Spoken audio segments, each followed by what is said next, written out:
विकास रत्न विलासराव देशमुख मांजरा शेतकरी सहकारी साखर कारखान्याच्या 42व्या वार्षिक सर्वसाधारण सभेचे सन्माननीय अध्यक्ष, कारखान्याचे अध्यक्ष आणि आपल्या सगळ्यांचे लाडके नेते आदरणीय दिलीपराव देशमुख साहेब, ज्यांचे विचार आपण नुकतेच ऐकले, ते लातूर जिल्हा मध्यवर्ती सहकारी बँकेचे सन्माननीय अध्यक्ष धीरज देशमुख, माजी आमदार विलास सहकारी साखर कारखान्याचे उपाध्यक्ष वैजनाथराव शिंदेजी, लातूर शहराच्या सन्माननीय महापौर आदरणीय सौभाग्यवती जयश्री ताई भालचंद्र सोनकांबळेजी, आबासाहेब पाटीलजी, जागृतीचे उपाध्यक्ष लक्ष्मण मोरे, लातूर कृषी उत्पन्न बाजार समितीचे सभापती जगदीश बावणे, गणपतराव बाजोगे गुरुजी, रेनाचे चेअरमन अनंतराव देशमुख, संत शिरोमणी मारुती महाराज सहकारी साखर कारखान्याचे चेअरमन श्याम भोसले, लातूर जिल्हा काँग्रेस कमिटीचे माजी अध्यक्ष सन्माननीय संचालक श्रीशैल उर्गे, प्रवीण पाटील, रवींद्र काळे, प्रमोद जाधव, संतोष देशमुख, सचिन पाटील, श्रीकांत बैले, महेश चव्हाण, कारखान्याचे उपाध्यक्ष अशोकराव काळेजी,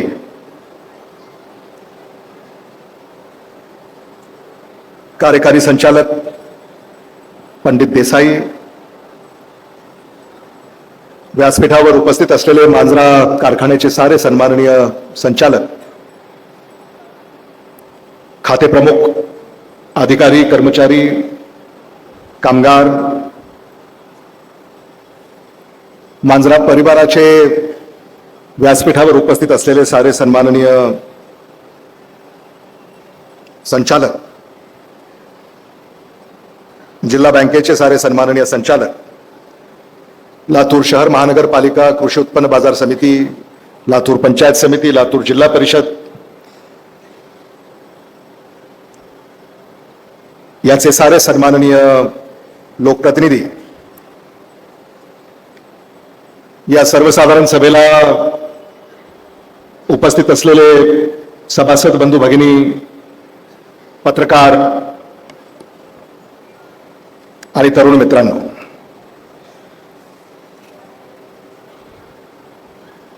मांजरा कारखान्याची ही सर्वसाधारण सभा या ठिकाणी संपन्न होते आहे आणि या सभेला एक परंपरा आहे.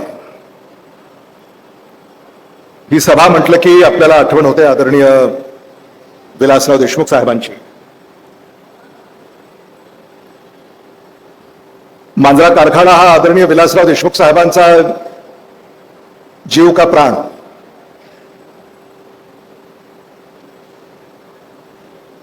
आदरणीय विलासराव देशमुख साहेबांनी 4 दशकांपूर्वी याची नीव रोवली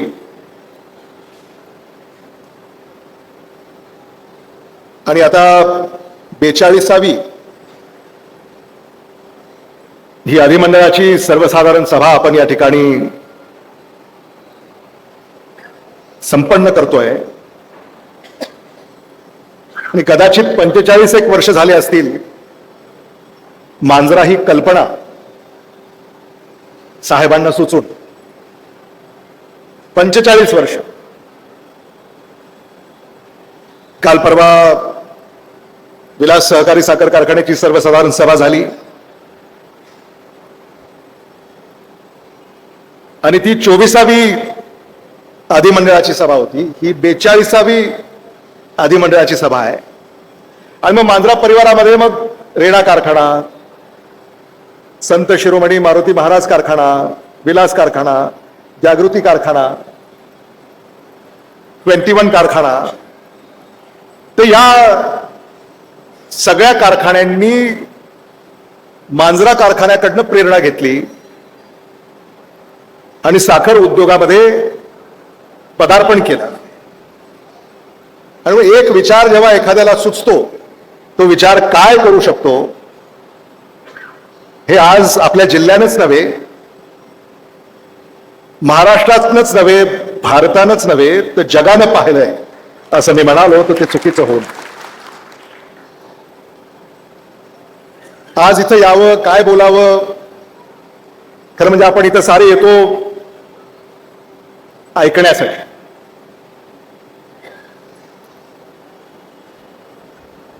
आदरणीय दिलीपराव देशमुख साहेबांचं आपल्याला ऐकायचं आहे.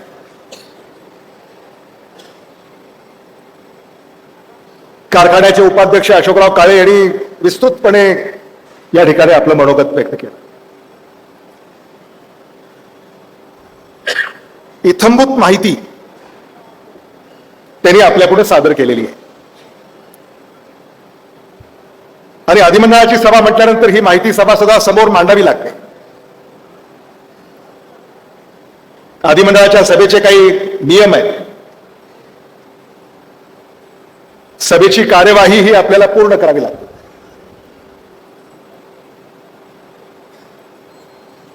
आदरणीय दिलीपराव देशमुख साहेबांचं काम जे अशोकराव काळेंनी सांगितलं त्याची पुष्टी धीरज यांनी दिली. आणि म्हणून हे ऐकल्यानंतर ही सगळी औपचारिकता आहे. आज अधिमंडळाच्या सभेमध्ये आदरणीय दिलीपराव देशमुख साहेबांच्या अध्यक्षतेखाली वर्षभर जो कारभार झाला त्याला टाळ्याच्या गजरात आपण सगळ्यांनी या ठिकाणी मान्यता दिलेली आहे. आणि म्हणून ज्यांच्याकडे पाहून इतर प्रेरणा घेतात, मला असं वाटतं की हे आपलं भाग्य आहे की ते आज आपल्या परिवाराचे प्रमुख आहेत.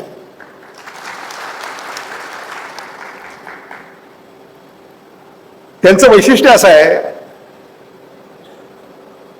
की आता आपण इथं जेवढे आहोत त्यांच्या समोर जे बसलेत, त्यांच्या पाठीमागे जे बसलेत आणि त्यांच्या शेजारी जे बसलेत ते सगळेच त्यांना चिंता स्पर्शच करू शकत नाही.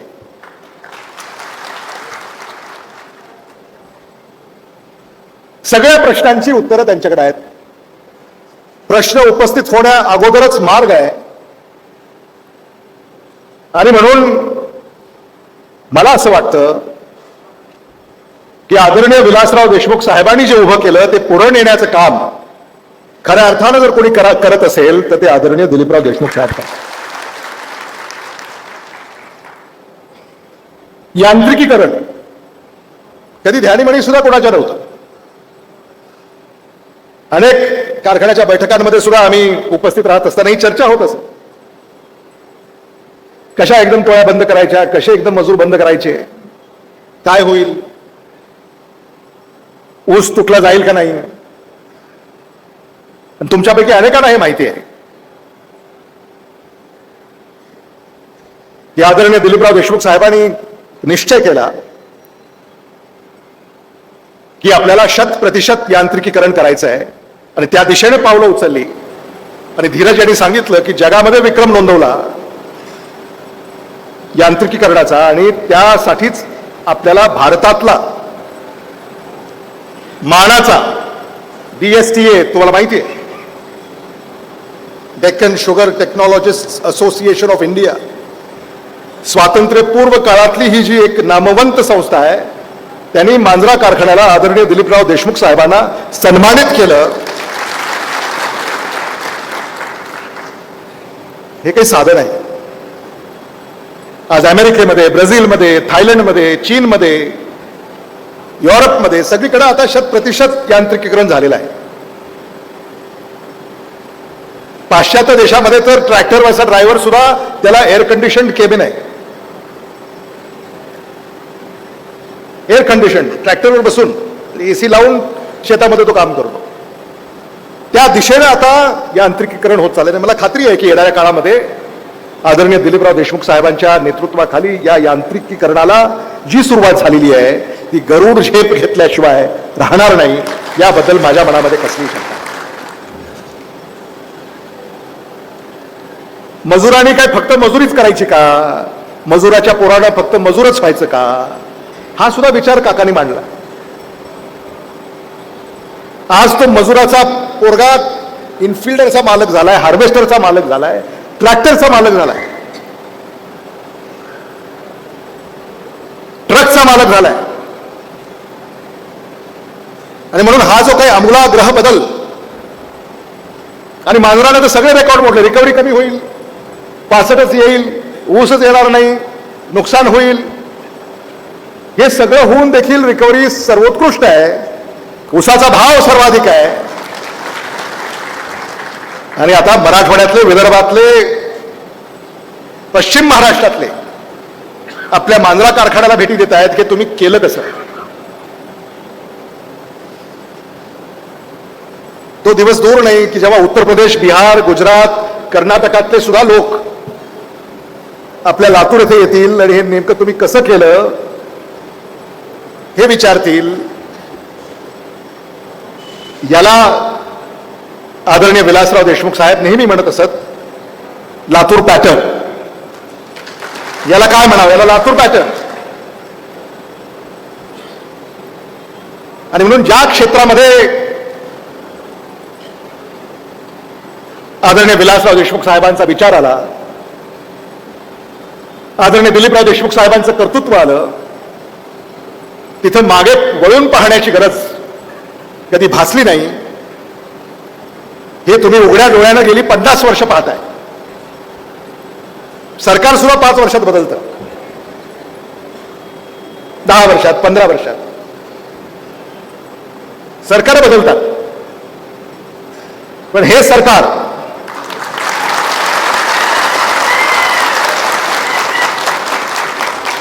हे 50 वर्ष बदललेलं नाही आणि पुढची 50 वर्ष बदलणार नाही. आपण उगाच चर्चा करतो, ऋतिक रोशन, सलमान खान, आमिर खान, शाहरुख खान, रितेश देशमुख, उगाच चर्चा करतो. फिल्मों के ये सारे हीरो इनके सामने है झिरो. आपल्यासाठी हिरो कोण? धीरज मी सांगितलं की रे, अडचणीत जो धावून यायचा, अडचणीमध्ये जो मदतीला येईल तोच आपला हिरो. आदरणीय विलासराव देशमुख साहेब असतील, आदरणीय दिलीपराव देशमुख साहेब असतील, यांच्याकडे पाहूनच तर हा तालुका, हा जिल्हा, हे शहर चाललंय. म्हणजे आज लातूरच्या महापौर सुद्धा मांजरा पट्ट्यातल्या आहेत. जेवळी लातूरच्या महापौर.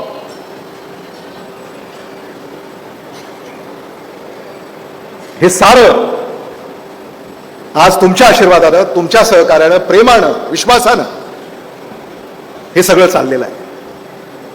आणखी आपल्याला खूप पुढे जायचं आहे. आव्हानं खूप आहेत, परीक्षा खूप आहेत. त्या सगळ्या आव्हानांना तोंड देत परीक्षेमध्ये उत्तीर्ण होत आपल्याला दमदार पावलं या पुढच्या काळामध्ये टाकायची आहेत.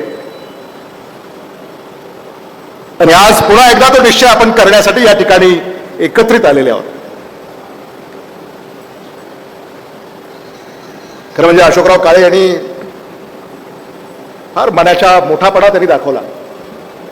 ते असं म्हणाले की अमित देशमुखांचं मोलाचं सहकार्य आम्हाला आहे. माझी हरकत आहे. आता धीरज देशमुखांचं मोलाचं सहकार्य आहे असं म्हटलं तर मी ते मान्य करेन, ते आहेच. नाही नाही, तसं नाही, असं नाही. अहो आता जिल्हा बँक, जिल्हा बँकेचे अध्यक्ष, जिल्हा बँकेचे संस्थापक यांचं मोलाचं सहकार्य आहेच. बँकेशिवाय कारखाने टिकू शकत नाही. आणि म्हणून खरं म्हणजे मांजरा कारखान्याचा संचालक म्हणून जिल्हा बँकेचे अध्यक्ष धीरज देशमुख, उपाध्यक्ष प्रमोद जाधव आणि त्यांचे सारे संचालक आणि सर्व आदरणीय दिलीपराव देशमुख साहेब यांचं देखील कौतुक करावं लागेल, यांचे देखील आभार व्यक्त करावे लागतील. सर्क्युलर इकॉनॉमीच्या संदर्भामध्ये धीरज यांनी आपल्या पुढे माहिती दिली आणि ते खरं आहे. आज महाराष्ट्रामध्ये बोटावर मोजण्या इतक्याच जिल्हा बँका आहेत ज्या ठीक आहे. आणि मला असं वाटतं की खरंच जर ऑडिट केलं तर लातूर जिल्हा मध्यवर्ती बँक महाराष्ट्रामध्ये क्रमांक 1 ची बँक म्हणून घोषित करावी लागेल. 61 पुरस्कार मिळालेत मांजरा कारखान्याला, 61. म्हणजे आता कोणता पुरस्कार द्यावा हा प्रश्न पुरस्कार देणाऱ्याला पडलेला आहे. प्रत्येक क्षेत्रामध्ये नाविन्यपूर्ण कार्य करून त्याच्यामध्ये विक्रम नोंदवल्याबद्दल कारखान्याला पुरस्कार मिळालेले आहेत. आणि म्हणून हा जो परिवार आहे या परिवाराला दृष्ट लागणार नाही आणि तुम्ही लावू दिलेली नाही हे देखील मान्य करावं लागेल. अनेक लोक आले, टीका केली, टिप्पणी केली. मला असं वाटतं त्याची फार चिंता करायचं कारण आहे असं मला तरी वाटत नाही. कारण आपला संबंध तुमच्याशी आहे, तुमचा संबंध आमच्याशी आहे. आणि मग परक्याने येऊन इथं काही टीका टिप्पणी करायची आणि त्या टीका टिप्पणीला बळी पडायचं. निवडणुका तर तुम्ही बिनविरोधच दिल्या सगळ्याच कारखान्यांच्या. आणि येणाऱ्या काळात सुद्धा ज्या निवडणुका होतील त्या निवडणुका सुद्धा घवघवीत यश मतदार राजा हा आदरणीय दिलीपराव देशमुख साहेबांच्या नेतृत्वाखाली दिल्याशिवाय राहणार नाही. आता निवडणूक येणारच आहे ती जिल्हा बँकेची. जिल्हा बँकेतही मला असं वाटतं सगळ्यांनाच माझी अशी कळकळीची विनंती आहे की एखाद्या संस्थेमध्ये जर चांगलं काम चाललं असेल तर तिथं निवडणूक लढवायची गरजच नाही.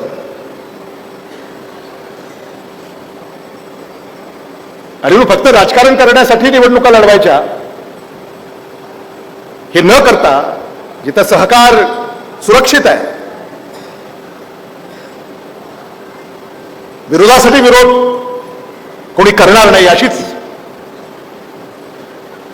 भावना या निमित्तानं मी आपल्या पुढे व्यक्त करू इच्छितो. कारण इथेही अनेक मतदार जिल्हा मध्यवर्ती सहकारी बँकेचे उपस्थित आहेत. आज मांजरानं जी काही घोडदौड साध्य केलेली आहे याचं जेवढं कौतुक करावं तेवढं कमी आहे. मी काल परवा ऐकलं की आता रेणा सुद्धा 100% यांत्रिकीकरण, संत शिरोमणी मारुती महाराज सुद्धा 100% यांत्रिकीकरण असं सांगितलं त्यांनी मला. 100%. आणि एक नवा बदल, सकारात्मक बदल या निमित्ताने या ठिकाणी होतोय.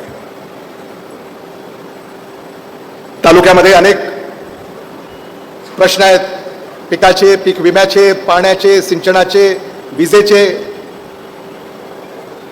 या सगळ्याच प्रश्नांच्या संदर्भामध्ये आम्ही सदैव सरकारचं लक्ष वेधण्याचं काम करत असतो. स्मार्ट मीटर आता लावण्यात येत आहेत सगळीकडे आणि स्मार्ट मीटर लावल्यापासून विजेचं बिल तिप्पट चौपट वाढलंय. अधिकाऱ्याला आम्ही फोन करतो, येतात आमच्याकडे शेतकरी, काही नागरिक, हे बिल चौपट आलेलं आहे. अधिकाऱ्याला विचारलं, एक 3 पट 4 पट बिल कसं येत आहे म्हटलं अचानक. ते म्हणजे मीटर स्मार्ट आहे. मीटर स्मार्ट असल्यामुळं काय युवराज बरोबर आहे की नाही. म्हणजे सामान्य माणसं बेजार आहेत.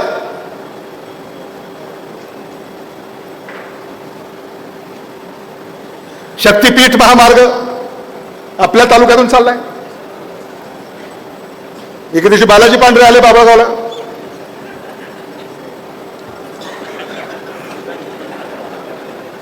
असं आहे तसं आहे, असा चाललाय तसा चाललाय, भिंती होणार आहेत. ऐकून घेतलं मी म्हणलं काय करायचं, नाही नाही म्हणलं अजिबात करायचं नाही. तिथं सभा घेतली होती मुरुड अकोल्याला. पंढरपूरला म्हणे दिंडी आहे शक्तीपीठ महामार्गाच्या विरोधामध्ये, दिंडी. तुम्हाला यायचंय मला. आता मला बोलवल्यावर मी किती लवकर येतो हे आता अनेकांना माहिती आहे,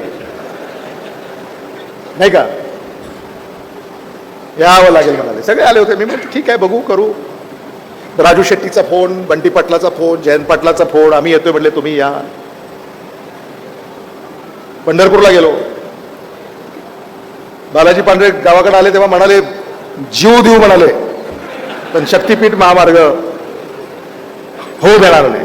चांगलं आहे.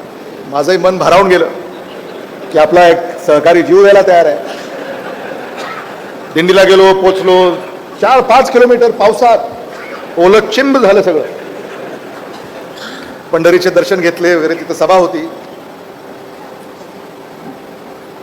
जयंत पाटलाला, राजू शेट्टीला, बंटी पाटलाला मी म्हणालो, म्हणजे अनेक लोक इथं आले असतील म्हटलं विरोध करायला, पण लातूरून म्हटलं जीव द्यायला लोक आलेले आहेत. कुठं आहेत म्हटलं? बालाजी पांढरे, बालाजी पांढरे, बालाजी पांढरे. दिसलेच नाहीत, सापडलेच नाहीत.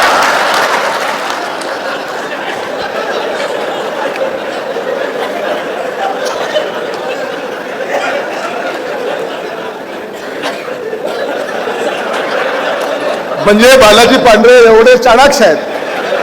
बाबळेगावला आले, मला सांगितलं आलंच पाहिजे म्हणून, मला पाठवलंच येऊ द्यायला आणि हे कपडे सांभाळत बसले.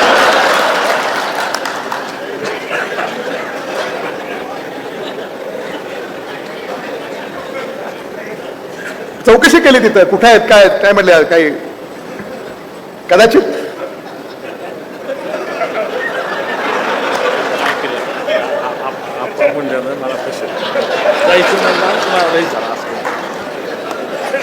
ते म्हणले जायचं ठरलं होतं, मला रहित झालं म्हणून सांगितलं, माझी फसगत केली. असो, पण शक्तीपीठ महामार्ग जो आपल्या तालुक्यात चाललेला आहे, जिथं शेतकरी भूमिहीन होत आहेत, त्यासाठी आमच्या शेतकरी बांधवांनी, आमच्या सहकार्याने आंदोलन पुकारलं आहे. आणि म्हणून बालाजी पांढरे त्यांचे सगळे सहकारी त्याच्या विरोधामध्ये दंड थोपटले. तरी अहो, हे अशा हिंगोलीमध्ये मोजणीचं काम बंद झालं आणि लातूरमध्येही मोजणी ते होऊ देणार नाहीत, असे अनेक मुद्दे हे सरकार विनाकारण सामान्य माणसावर थोपवण्याचं काम या ठिकाणी करण्याचा प्रयत्न करत आहे. पर्जन्यमान कमी आहे. मराठवाडा वॉटर ग्रीड नदी जोड प्रकल्प कागदावरच आहे. एवढे हायवे, एवढे एक्सप्रेसवे, एवढे रिंग रोड होत आहेत आणि आता 1 लाख कोटीच्या खाली एकही काम नाही. कुठलंही काम म्हटलं की 1 लाख कोटी, 1,50,000 कोटी, 1,25,000 कोटी, असं कधी घडलं नाही. आदरणीय विलासराव देशमुख साहेब सुद्धा या राज्याचे मुख्यमंत्री राहिले. आदरणीय शरद पवार साहेब राज्याचे मुख्यमंत्री राहिले. आदरणीय शंकरराव चव्हाण साहेब राज्याचे मुख्यमंत्री राहिले. कधीही महाराष्ट्राच्या तिजोरीवर कर्जाचं डोंगर उभं करून विकास साधावा असं त्यांना नाही वाटलं. हे कर्ज कोणी फेडायचंय? आणि म्हणून महाराष्ट्राच्या तिजोरीवर जर कर्ज झालं, ते कर्ज तुम्हाला फेडायचं. Petrol, diesel, income tax, GST, स्थानिक कर, याचाही विचार तुम्ही तर करताच. मला असं वाटतं की दिल्लीमध्ये जे जंतर मंतर मध्ये झालं, आज भारत सरकार असं वाटतंय की आता ते इररेलेव्हंट होत चाललेलं आहे. सामान्य माणसाशी जी नाळ मजबूत पाहिजे ती सैल होत चाललेली आहे. आणि म्हणून मी आपल्याला आज या निमित्तानं सांगू इच्छितो की 2029 साली या भारतामध्ये आणि महाराष्ट्रामध्ये सामान्य माणसाचं सरकार आल्याशिवाय राहणार नाही आणि या लोक कल्याणकारी कामाला अधिक बळ देण्यासाठी देशाचे नेते राहुल गांधी, देशाच्या नेत्या प्रियंका गांधी यांचा विचार या भारतातले भारतीय स्वीकारल्याशिवाय राहणार नाहीत. आज हे चित्र आपल्या डोळ्यासमोर उभं राहत आहे. तुम्ही तर नेहमीच काँग्रेसला साथ दिलेली आहे. आमदार खासदार ठीक आहे, लातूर ग्रामीणमध्ये कमी फरकानं नाहीच म्हणतायत दिसे, नाही असं नाही.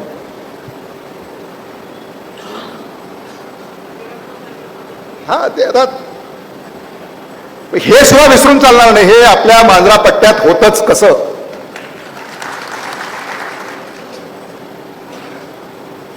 आणि म्हणून आता लोकसभेच्या विधानसभेच्याच निवडणूक आहेत. आता झाल्या सगळ्या. पंचायत समिती झाली, जिल्हा परिषद झाली, आता जिल्हा बँक होईल, महापालिका झाली. आणि म्हणून आपण आता हे ठरवलं पाहिजे की उद्याच्या विधिमंडळामध्ये, उद्याच्या लोकसभेमध्ये काँग्रेसचे खासदार आणि आमदार हे सर्वाधिक संख्येनं कसे येतील तरच आपण सुरक्षित राहू. हे मला मुद्दामून या ठिकाणी या निमित्तानं सांगायचं. कारण आज ही सभा म्हणजे आपल्यासाठी सर्वश्रेष्ठ आहे. आपल्या परिवारातला अर्क इथं बसलेला आहे. आणि आपण जर ठरवलं कि किसी भी माई के लाल में इतना दम नहीं कि वो हमको हाथ लगा सके.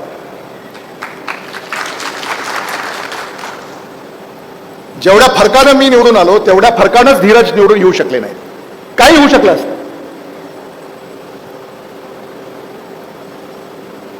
लातूर ग्रामीण ही अधिक सुरक्षित जागा म्हणूनच आपल्या सगळ्याच मंडळीमध्ये चर्चा राहील.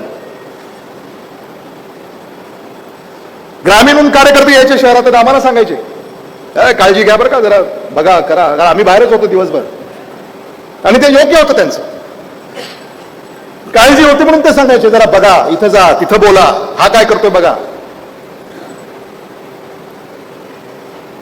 तुमचं प्रेम, तुमची काळजी किंवा हे.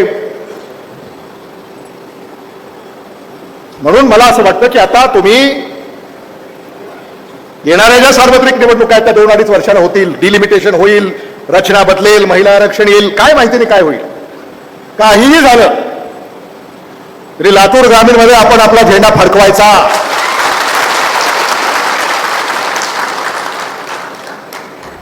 तुम्ही आता एकदा ठरवून टाका. मला मुंबईमध्ये, दिल्लीमध्ये विचारतात, काकांना विचारतात, मला विचारतात. तुमच्यापैकी अनेकांना तुमचे पाहुणे रावळे परगावी गेल्यावर विचारत असतील.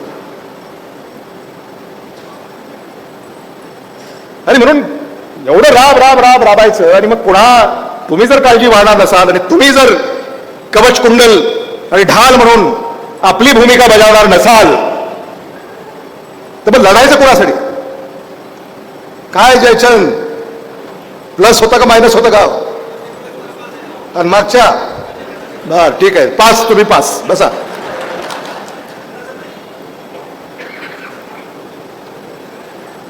हे सगळं तुमच्या पुढे नाही बोलायचं तर कोणाच्या पुढे बोलायचं. आज खरंच आज इथं आल्यानंतर तुमच्याशी जो संवाद साधता येतो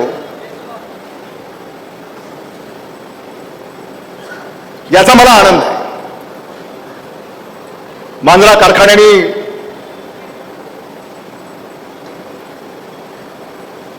जी ठोस आणि ठळक पावलं उचललेली आहेत, आपण आज त्याचं कौतुक करतोय. मी आदरणीय दिलीपराव देशमुख साहेबांना पुन्हा एकदा आपल्या संचालक मंडळाच्या वतीनं, ऊस उत्पादक शेतकरी बंधू भगिनी यांच्या वतीनं, मांजरा परिवाराच्या वतीनं पुन्हा एकदा शत धन्यवाद व्यक्त करतो. या 42व्या अधिमंडळाच्या सभेला माझ्या वतीनं शुभेच्छा व्यक्त करतो आणि थांबतो. धन्यवाद. जय हिंद, जय महाराष्ट्र.